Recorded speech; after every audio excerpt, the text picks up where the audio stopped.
30 seconds.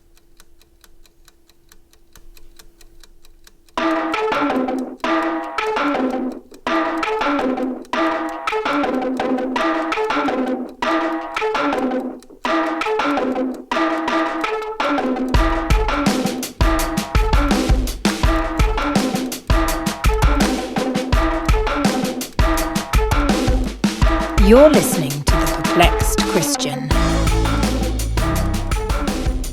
Hello, heretics, heathens, and Christians. It's Issachar, the Perplexed Christian, coming at you today, one day out from a very consequential, I won't say the most consequential, but a very consequential vote happening tomorrow for the United States presidency.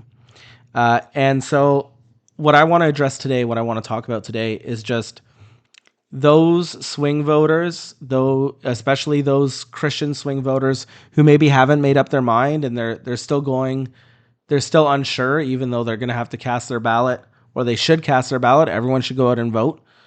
And if you don't, then you don't have a say in what happens in the next 4 years. That haven't made up their mind yet, and they're about to go vote tomorrow. So I want to talk about this because I think that it's significant. Up here in Canada, we get to be spectators, but we do talk about United States politics all the time because it greatly affects our nation, as not only is the United States our greatest trade partner, but again, policies in the United States, especially because, like it or not, the president of the United States is the leader of the entire free world here in the West, in Europe, and in Canada and the U.S., and the politics of the U.S. just affects Canada. Like it or not, deny it or not, it does. It really, really does. So I want to take some time to address those people who either are unsure who they're going to vote for, especially if you're a Christian, or you think that perhaps Trump's personality is just holding you back from voting for him. Because I know that a lot of interviews have been done with swing voters, and they all say the similar thing, that while they agree with Trump on policy, they just can't get over his personality. I'm personally a big fan of Donald Trump. I think you need a little attitude, you need a little swagger to get things done. He's just a pleasure from my perspective to watch because he talks like an American. He talks like a Canadian like myself. He speaks our language exactly how we would have said it. And yeah, it's rough around the edges. Yeah, it's blue collar more so. Yeah, it's straightforward to the truth. But that's what we need right now. We need truth. We always need truth in our society. And we need truth to triumph over the lies. And so I just want to do a rundown of the reasons why, if I was given the opportunity, I'm not as a Canadian, so I can't vote, unfortunately. But if I was given the opportunity, why I would cast my vote for Donald J. Trump tomorrow. And just advocate for why you, as a swing voter in the United States, as a Christian in the United States, should be voting for Donald J. Trump tomorrow. If obviously you haven't already, because I know there's early voting, and the turnout has been great in terms of what we're seeing, as early voting indicates that Donald J. Trump is in a prime position to win tomorrow, which I'm very, very happy about. So the first thing I want to address is this isn't a high school popularity contest. It's about policy, because policy is what affects you, your kids, your fellow citizens, your neighbors, your cities, your states. Policy from the White House is what's going to affect you day to day for the next 4 years. So if you're caught between policy and personality, vote policy every time. Frankly, I don't even understand this notion, excuse me, that Trump's personality somehow disqualifies him from office. Again, he talks like a real person, unlike a politician, which should be a breath of fresh air. He does so because even though he's been president, he's not a politician. He's a businessman, so he knows how to get things done. And again, you need a little swagger, you need a little attitude to get things done. And frankly, if you're looking at politicians who whether you're on the right or left, Democrat or Republican, conservative or liberal, we can all agree politicians are polished liars. So I'm not really sure why you would even be wanting them to be the role models for you or your children anyway. With that being said, I also want to talk. I want to talk about policy, because while there's been a lot of discussion about specific policies, whether it's immigration or the economy or abortion or from the leftist perspective, women's rights, I want to just take a step back and talk about the two visions at a macro level that Donald J. Trump and Kamala Harris represent. So in Donald J. Trump, you have Western style freedom, what America was founded on, what the founding fathers would have wanted and put forth in the U.S. Constitution. That's what Donald J. Trump represents. The ability to say anything you want, the ability to petition your government whenever you want, the ability to acquire arms to protect yourself, the ability to express yourself, promote your religion, and just be free. What I think has been missing from this entire campaign cycle, because again, people get bogged down in the specific issues, and there's important nuances and clear differences from both sides on those issues. But from a macro level, you have Donald J. Trump, Western style, U.S. Constitution, individual rights, individual freedoms style, American Republic, American Democratic Republic. On the other hand, at the macro level, Kamala Harris represents globalist technocratic Marxism. We know this because when she was VP and Joe Biden came to power, they immediately began researching and advocating for digital programmable currency. And this globalist technocratic Marxist system is going to be dependent on that digital programmable currency. Because what's going to happen is they are going to couple a social credit score, essentially how well you comply with the government and how well you praise the government, with social programmable currency that will enable them, if you do not agree with them, to stop you from buying certain things. For example, perhaps, weapons and ammunition to defend your freedom. They will stop you from being able to develop private wealth, because the programmable currency will expire. You will have to spend the money in the economy or it will expire and you won't be able to save up wealth, which also means you won't be able to pass on wealth from generation to generation. It will mean that you will not be able to, this will also mean they'll be able to freeze assets whenever they want. Again, if you disagree with the government, as we saw here in Canada, they are more than willing to do that and then come back and look at you as if you're the weird one when they just did that, and they're the true defenders of democracy. And so this whole system, which will also mean that the money you do spend in the economy, you can only spend it at government-approved businesses, which will be approved through the ESG scores that they've already implemented,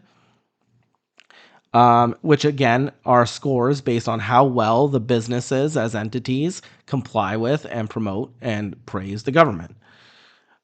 And as we're seeing in Canada, especially in Alberta, in our own context, this is going to be phased in through carbon passports and the idea of 15-minute cities. Because what the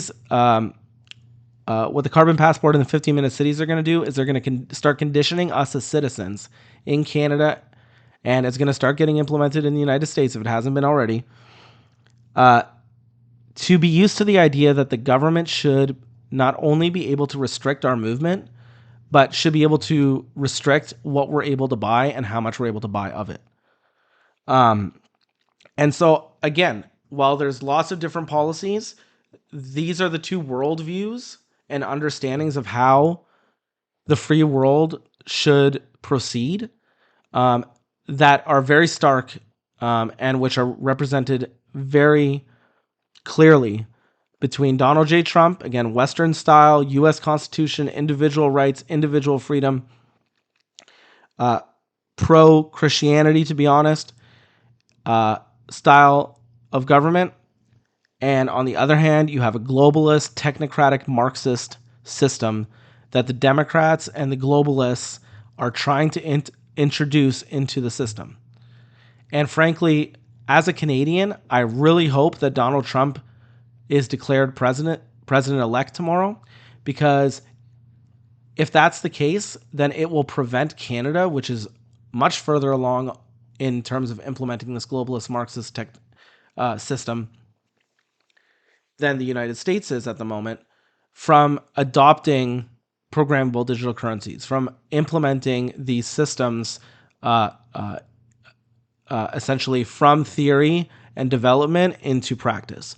Because you are going to need all the economies, at least especially the major ones like the United States, to adopt this system all together all at once. Because if you don't, then the systems don't work. They won't be able to communicate with each other. They won't be compatible with each other. You won't be able to trade. So Canada would not be able to adopt this system of programmable currency without the United States. Again, because they're our biggest trade partner. And so the United States is going to dictate what Canada is able and not able to do with our economy from a central planning perspective. And so as a Canadian, and again, if you're a swing voter in the United States, if you're a Christian in the United States, you should be voting Donald J. Trump, because he represents freedom. And frankly, nobody wants to be a globalist, technocratic Marxist, unless, of course, you are one. And I just feel sorry for you, because that's a terrible, terrible understanding of just the world and just really history in the whole 20th century. But that's a whole nother discussion for a whole nother time. Okay, so that's reason one. Vote policy over personality every time, regardless of if it's Trump or if it's another candidate. Vote policy over personality, because policy is going to affect you every day for the next 4 years. All right, number two. I am fully aware that there are people who have issues with Trump's personality. Again, I'm not one of them, big fan, but there are people who have problems with Trump, the man. So I want to address that. So is Trump the man, the one I would have wanted to represent Western values? No. I understand that that he has what many perceive are flaws. I understand that he is not a polished politician. I understand that he is, again, rough around the edges, which again speaks to me, because and Canadians and Americans like me, the human garbage, as Biden put it, because again, we are rough around the edges. We live in the real world. Life is tough. Life is hard. It takes determination, and yeah, sometimes because life is tough and life is hard, you speak a little roughly. And so, again, would I pick Trump the man in an ideal world to represent the movement that I agree with? No. But I want to be clear here. Trump as president is the one that literally took the bullet that was meant to silence and terminate our anti-Marxist nationalist movements across the free world. So for me, regardless of Trump's perceived personality flaws, I would be voting for him anyway if I had an issue with his personality, which again I don't, because he is the one that is out there on fighting for our movement, fighting for our beliefs, fighting for freedom and the Western values that have made the West, the United States and Canada and Europe, so great. And frankly, which contrasts the West from the rest of the world. And I don't want the West to lose those values. So again, is Trump the man, the person I would have chosen to represent my movement? Maybe, perhaps not. But Trump as president was a fantastic president. Again, policy over personality every time. Number 3. Okay, if you believe the mainstream media narrative that President Trump will destroy America or destroy the democratic nature of the American Republic, then I have one simple question. Why did he forget to do that for the 4 years he was in office? Was President Trump's senior moment even greater than all of Biden's combined? In that for 4 whole years, he forgot he was Hitler? And just to tag on to that, why do you believe that Harris is the champion and defender of democracy? I mean, she was placed at the top of the Democrat ticket without a single vote. It was done via a coup that was orchestrated by a small oligarch of Marxist elites in the Democrat Party that essentially committed the coup against a president who had received over 14 million votes from Americans in the Democrat primary. So again, why do you believe Harris is the champion of democracy when she didn't receive a single vote to get to where she is? Whereas Trump is a dangerous threat to democracy, even though he was literally president and did not damage democracy in any way over the past 4 years. He did not push a policy. He did not implement things that damaged the nature of the American Democratic Republic. So why do you think President Trump is Hitler and Kamala Harris is the champion of democracy? So I just wanted to tackle that narrative head on because it's such a tiring narrative. It's such a false narrative. And yet people who are still undecided, people who, again, are thinking of voting for Kamala, believe these narratives because the mainstream media keeps pushing them. And they're just garbage narratives. Just on their face, logically, they're garbage narratives. You don't even need to do alternative research or go to alternative sources. It's garbage. Okay, reason number 4. So I've heard this from a few people that Trump's policies are going to destroy the American or global economy. So first of all, any president or prime minister here in Canada, their duty is always to their own country first. That's how I view it. When I vote for a prime minister, I want him to put Canadians and their interests first. So in terms of the global economy, really, who cares? On top of that, I want to say, if Trump's policies were going to crush the American economy, then why under President Trump was America energy independent, had record job creation across all demographics, not only had no inflation, but actually a lowering of commodity prices, including gas, food, and clothing, which we all need, while he was president. On top of that, why didn't VP Harris remove the economy-damaging tariffs that Trump loved so much and enacted as president? Why didn't she remove them as VP? And why was it Harris, not Trump, who oversaw the worst global inflationary crisis in decades? And that's because it was Harris that implemented hard lockdowns and advocated for genetic therapeutic mandates and passports, which crippled the economy. In other words, why do you believe that Trump will do things he never did while president, while at the same time believing Harris will do things she never did, or even if we're honest, never could while VP? After all, as a wise Chinese Trump supporter put it, Kamala, she is low IQ. In fact, no Q. No qualifications to be president. Which is why when Harris was asked about Trump echoing such sentiments about her being low IQ, Harris just smiled and stared blankly to the point Norah O'Donnell, who asked the question, had to rescue her. It's the funniest thing in the world. You should go look it up. The Norah O'Donnell interview with Kamala Harris when she asked her that question. Kamala Harris is just staring blankly at the camera, and you could wave your hand in front of her face, and she was just not there. There was nobody home. Now, to be fair to Kamala, she does suffer from acute Trump derangement syndrome. And the best example of this was during the campaign, She was being interviewed on Fox News by Brett Baer, and she was asked, why do 79% of Americans say the country's on the wrong track when she was VP? And her answer was, and I quote, Donald Trump was running for office. So again, her reason for why she was such a terrible VP is because Donald Trump was running for office. And then when she was challenged on her answer, which again makes no sense, she said, come on, we all know what I'm talking about. Demonstrating just how out of touch with reality her acute Trump derangement syndrome has made her. So again, in terms of the economy, Trump as president demonstrated that he can make the economy in America great again.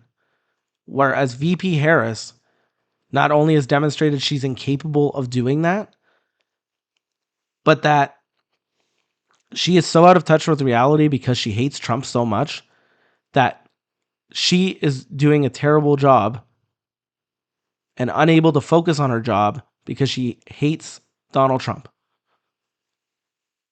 This is not a sane person. This is not a capable person. This is not a person with a high IQ. So in terms of acumen, especially when it comes to the economy, vote Donald Trump. Okay, reason number 5. Unlike the globalist technocratic Marxists that must vote for a perfect messiah to lead them to their promised utopia, to emulate because they only feel safe in repressive conformity, and to give meaning to their labor in this life, I as a Christian already have a perfect messiah, whose name is Jesus Christ, and he sits and reigns at the right hand of the Father. And so my life for all eternity already has meaning. And which means that unlike pagan woke cancel culture, which again Kamala stands for, remember? She's like, more woke, less woke, just make sure you're the wokest. I believe that people can be redeemed. I don't believe, like the technocratic globalist Marxists do, that people are garbage, like Joe Biden put it, deplorable, like Hillary Clinton put it, irredeemable, like Hillary Clinton put it, and a small fringe minority with unacceptable views, as Trudeau put it. With Trudeau even wondering out loud on French media during the pandemic how long he had to tolerate our very existence on this planet. I, on the other hand, recognize, again, because I'm a Christian, that every human being can be redeemed. So I don't need the president of the United States, unlike the leftists, to be a messiah, because again, I'm not looking to the president to lead me to a utopia. I'm looking to the president to defend my interests economically, militarily, and my rights. Those are the 3 things I need the president to defend. Because I'm not looking for a messiah, I just need a president who is repentant and one with great ideas. Which is why when Kamala Harris chose to kick out Christians at her rally after they shouted Jesus is Lord, with Kamala saying in response, you're at the wrong rally, that to me demonstrates that Kamala Harris and the Democrats are completely incapable of redemption because they've rejected the only one, Jesus Christ, who is capable of redeeming them.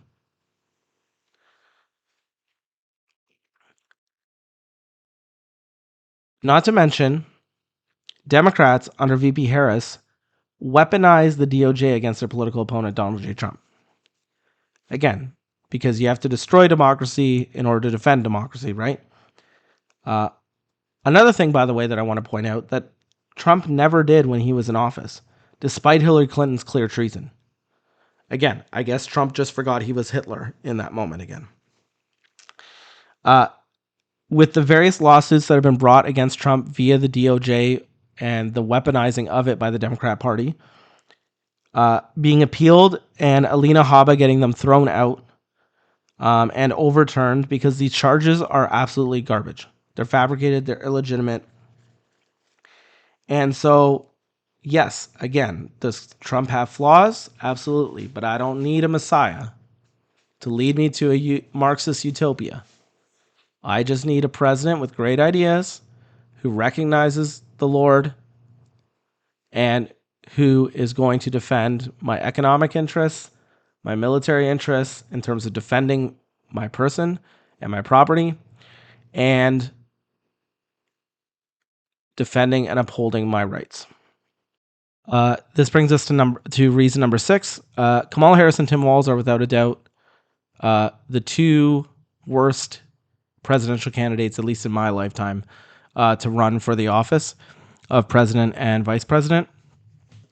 This is because there are several policies that the Democrats and VP Kamala Harris have advocated for and continue to advocate for that are just terrible, terrible policies. So I'm just going to go briefly through them, and let you decide whether these policies sound like positive steps in the right direction. I already know that 79% of you in the country disagree that these are positive policies, but I will just run through them real quick and let you decide. So, Kamala Harris and Tim Walz continually advocate for the murder of babies without restrictions through their abortion policies. They continue to advocate for the castration and mutilation of children through their support of transgenderism. They continue to support open borders, which have led directly to the murder and deaths of hundreds of thousands of American citizens, both at the hands of criminal illegal aliens and fentanyl. Not to mention the rape, assault, and theft of Americans and their property at the same hands of these criminal illegal aliens, all of whom arrived through Borders Are Kamala's open border. With Harris and the Democrats' response to this being, well, we already have these things here in America, so let's just have more of it. And then there's also Kamala Harris deciding that instead of taking taxpayer dimes, the taxpayer dime, and supporting our veterans and improving the VA and putting veterans up in swanky hotels in the inner cities, they're now using the American Treasury to pay for these legal aliens to come into the country, settle in the inner cities, and this has led to skyrocketing crime rates. Unsafe cities, and basically the Democrats under Kamala Harris have decided to turn the inner cities of America's cities into hellholes. And we know this because the FBI released crime data that was fudged. It had to be re-released with corrections after there was a pushback because it didn't demonstrate the clear spike in violent crime that was occurring across the country because of this open border policy that Kamala, the border czar, supported.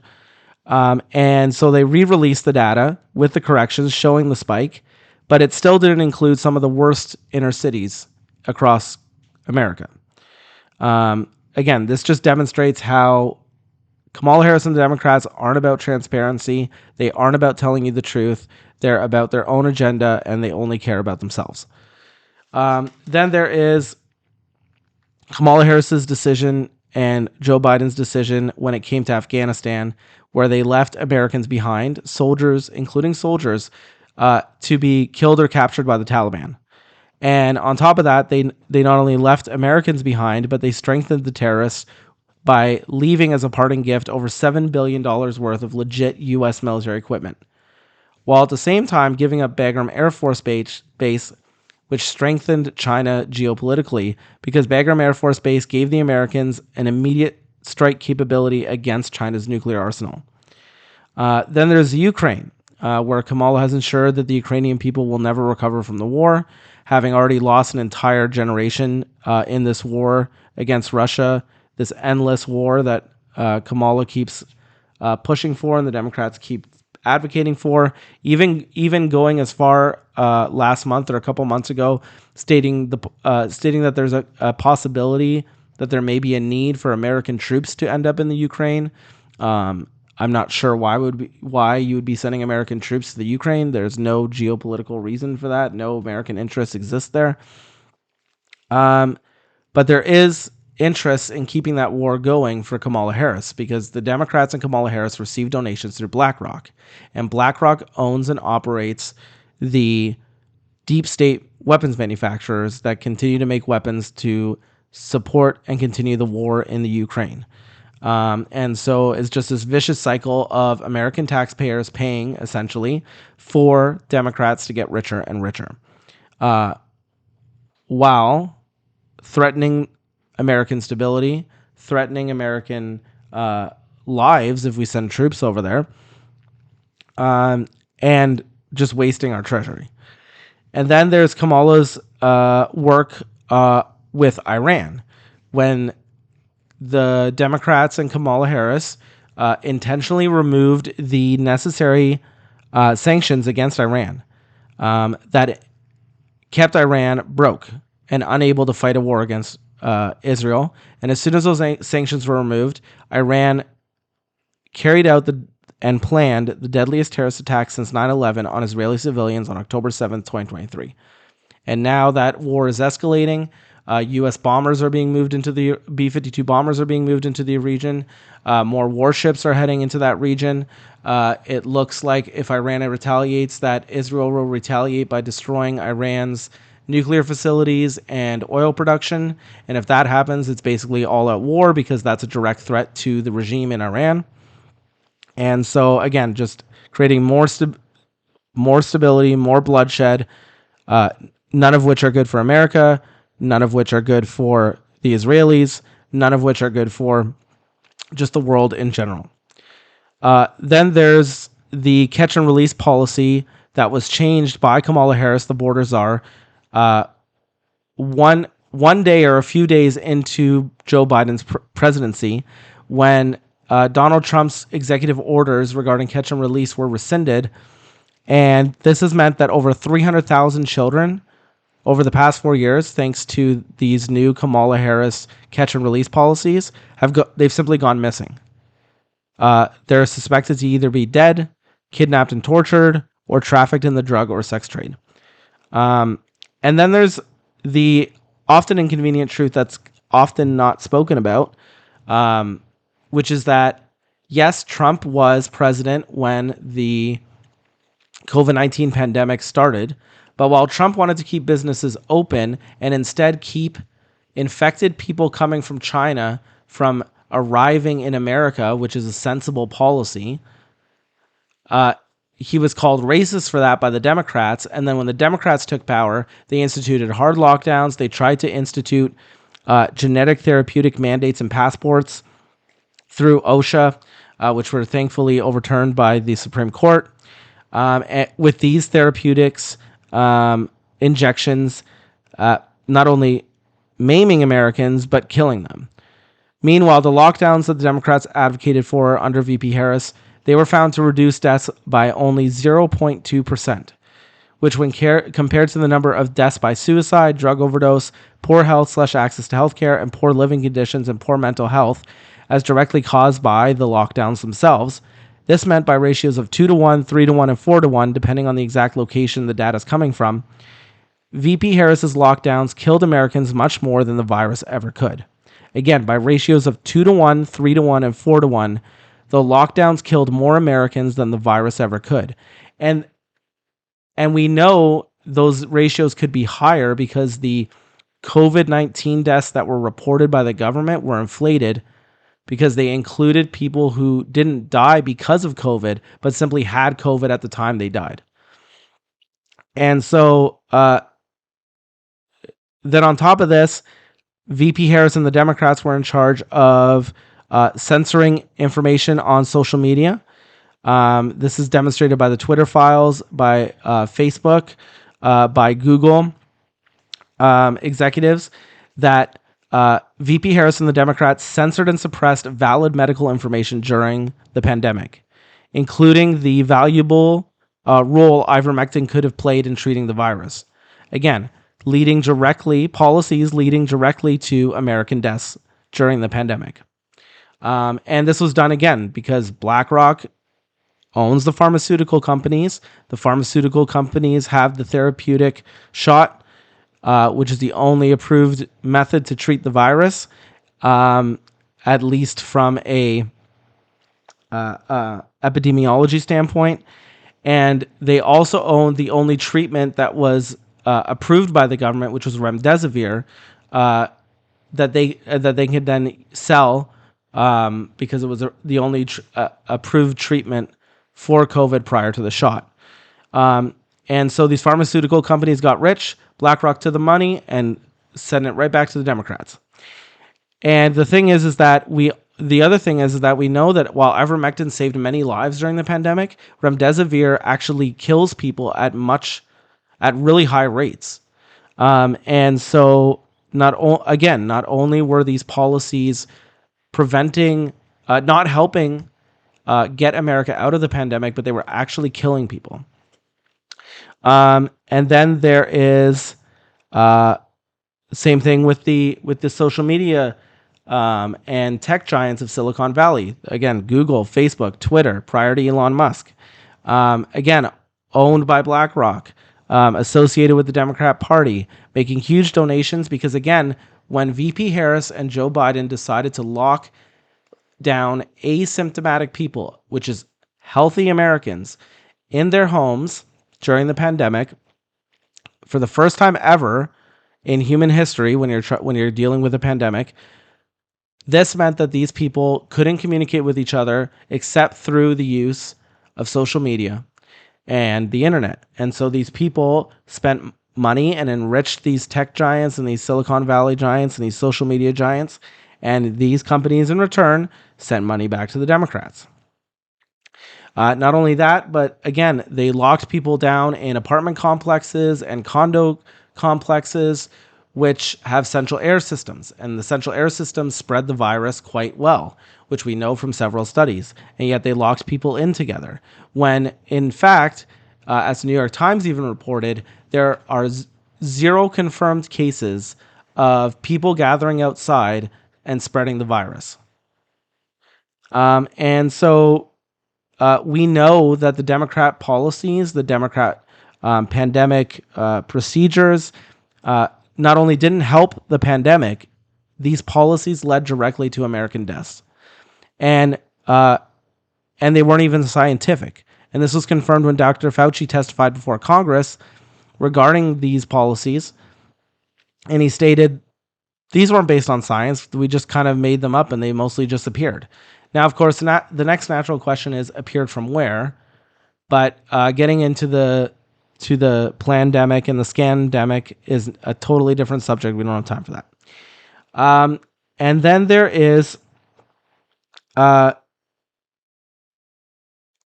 fact that during the pandemic, several private corporations made several billions dollars worth of extra profit, which meant that individuals, American citizens' private wealth decreased during the pandemic, while corporations that, again, mostly supported the Democrat Party and VP Harris enriched themselves during the pandemic.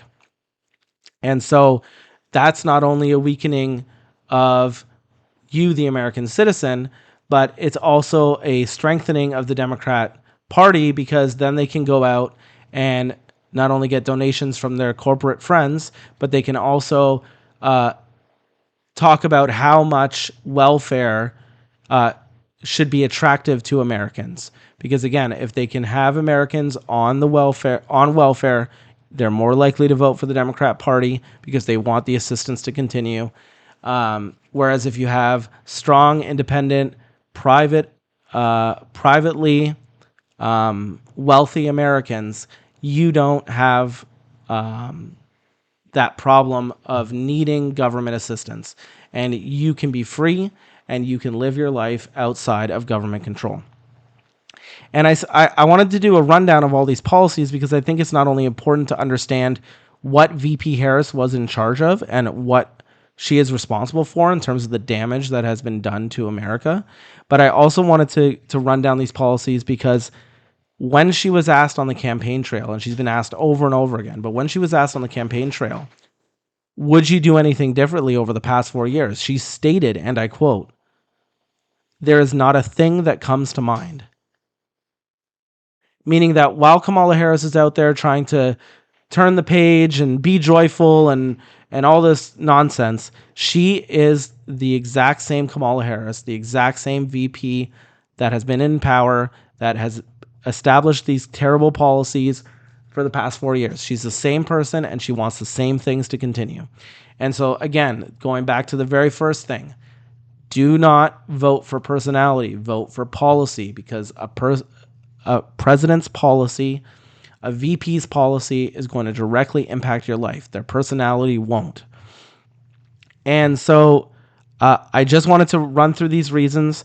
I genuinely don't understand, especially if you're a Christian in the United States, or if you're a swing voter and you haven't made up your mind yet, or you believe that voting for Kamala Harris is the same as voting for Donald Trump. I don't understand how that can be true when it's very clear that Donald J. Trump is the only president on that ticket that will stand up for America, stand up for American interests, and improve the lives of American citizens. And so I just wanted to outline that today. I hope you go out and vote. Get out the vote. Bring everyone you can to vote for Donald Trump. Let's make this a landslide. Let's make this a repudiation, a strong repudiation of the globalist technocratic Marxism that the Democrats want installed in America.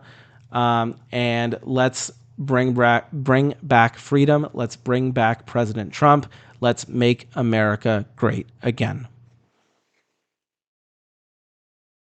Hello, everyone. This is Issachar, the Perplexed Christian. I wanted to say thank you for listening to the latest podcast. Please like, follow, subscribe, and do all the things, as we appreciate every single one of you who listens. And know that you can find the latest episodes of this podcast on YouTube and Spotify. I hope you're having a blessed day, and thank you again.